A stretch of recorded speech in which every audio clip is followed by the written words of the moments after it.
పద్దెనిమిది పడిమెట్ల పైకెక్కి గుడికేగు భక్తులకు ఎదురొచ్చే బంగారు స్వామి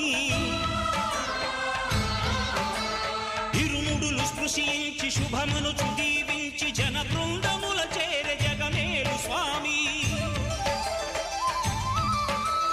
తన భక్తులనరిల్చు తప్పులకు తడబడి ఒక పక్క ఒరిగెన ఓంకారమూర్తి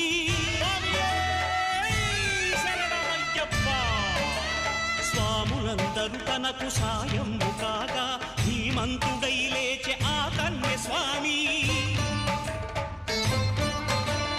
పట్టబంధము వీడి భక్తతతికై